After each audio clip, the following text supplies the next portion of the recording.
So for our final talk today, in the artist talks, I have the pleasure of speaking with Lia Darjes.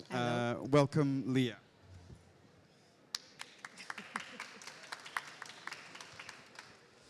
So to introduce Lia briefly, Lia is born in Berlin but grew up in Hamburg.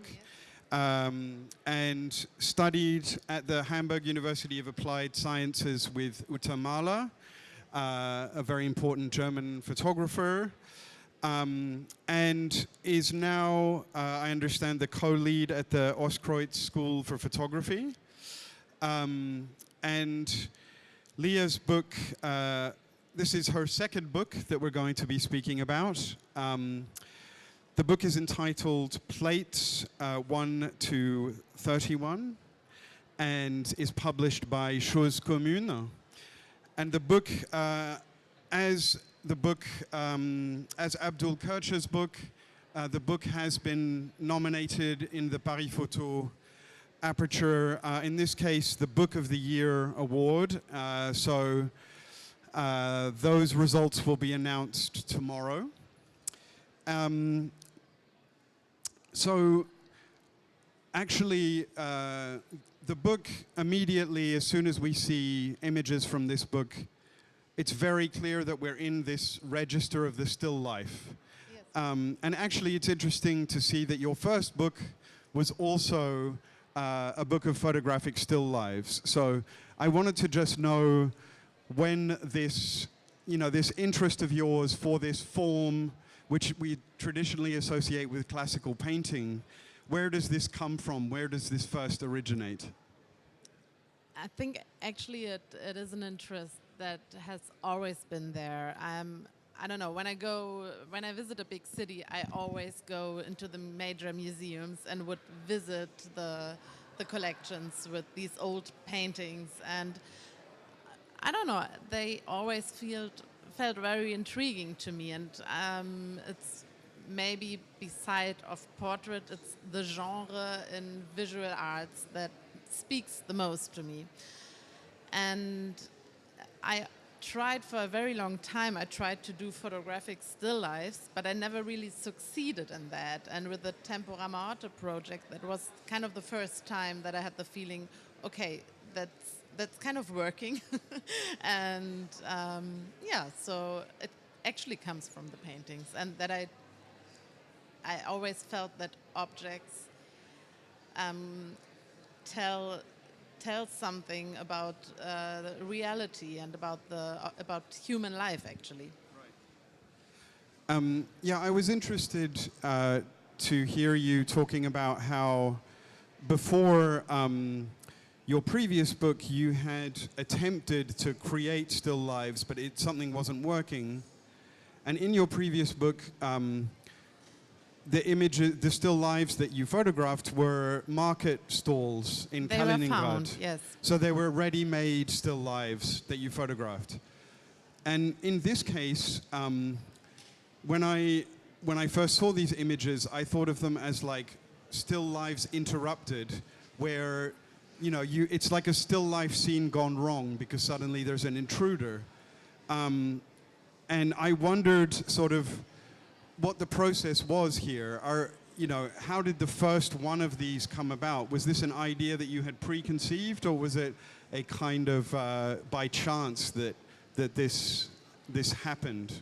It was not by chance. I was like, it's like 4 years ago or 5 years ago already, when the pandemic came. I was sitting in my garden, and I was really thinking about, okay, what's next? I want to follow this track of still life because it works for me, and it's like, what's next? And while sitting there reflecting on that, I saw a squirrel jumping on a table, which is probably something that I have seen before, but never with this active question in my mind. And then I thought, that's interesting. Maybe I can recreate that. And then it was a complicated technical process, actually, to come up with a solution how to recreate that, but I started with this trashy wildlife camera, and yeah, and then I had like one first positive result, and I thought, okay, I have one picture, then it must be possible to take another one.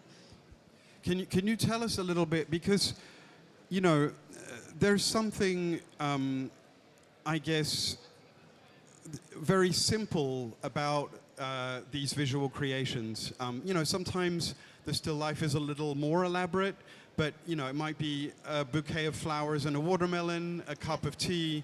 But my sense is to create these images successfully must be incredibly technically difficult. To photograph animals like birds, cats, and squirrels is not something that obvious to do. So how did you develop a strategy that worked to be able to make these images? So there are two questions. Like the technical side of it. You want to know about that, right? A little bit. Okay. So the technical side is that I kind of developed a case, like a vessel, where I put in my camera, where it would be waterproof or weatherproof.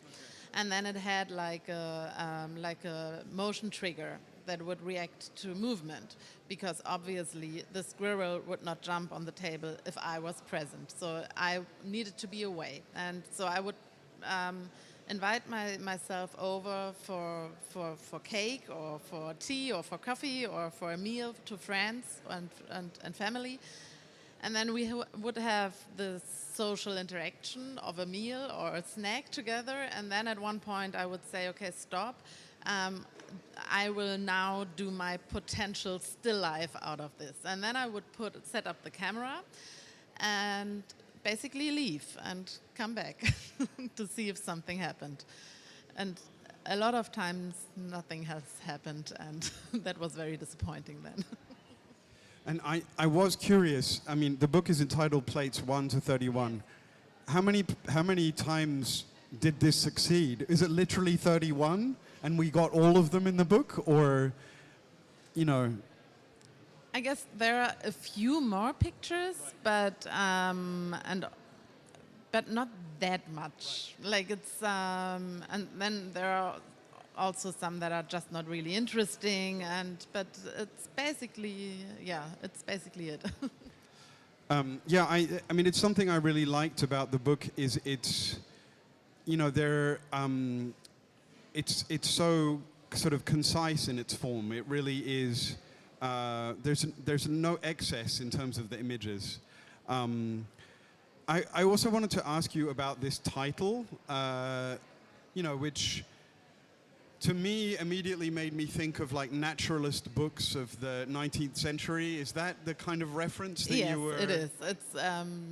It might be a little bit obvious. So, what I liked about it is that, I mean, it comes from those books, and I guess it had to do with printing culture, because you needed proper plates for the picture pages to be better than the text pages, and so I guess that's why it's called plates in those old books. Right. And then again, in French it's tableau, and in German it's called Tafeln, and all those three terms also have to do something with table culture, basically. And that kind of made sense for me. It was like a playful coming together. I mean, this is something else that I think is striking about this project, is it's very funny at times, and thank you.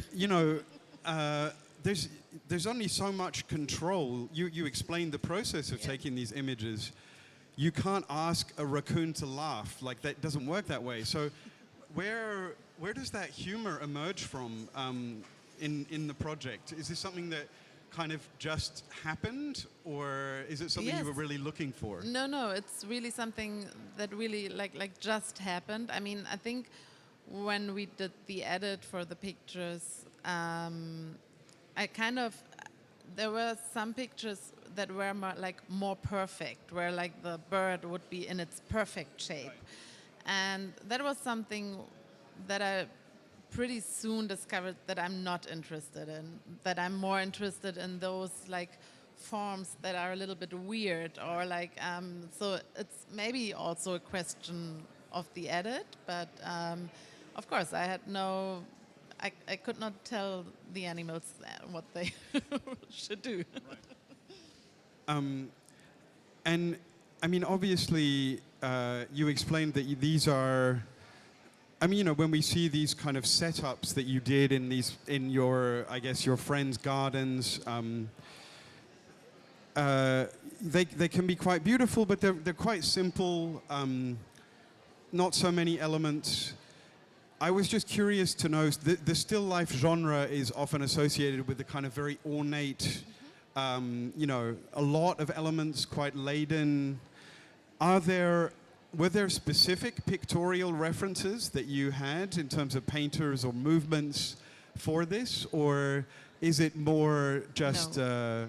It's really like the daily use of a table that interests me, and the daily use of materials that lays on those tables. And I don't want to say, okay, this means love and this means like it used to be. Like no, that's not my interest. No. Okay, we maybe have time for one question from the audience. Yes.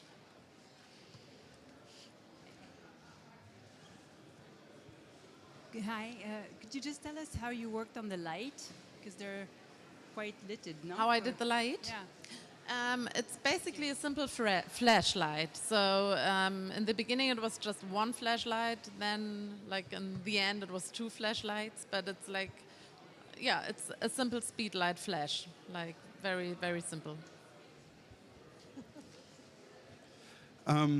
So Lia will be signing the book at the commune booth J07 tomorrow at 2 p.m. And I would also invite you to go and see prints from the series at Robert Morat's booth C47 downstairs, where you can see some of these fantastic tableaux vivants. Thank you so much, Lia. Thank you.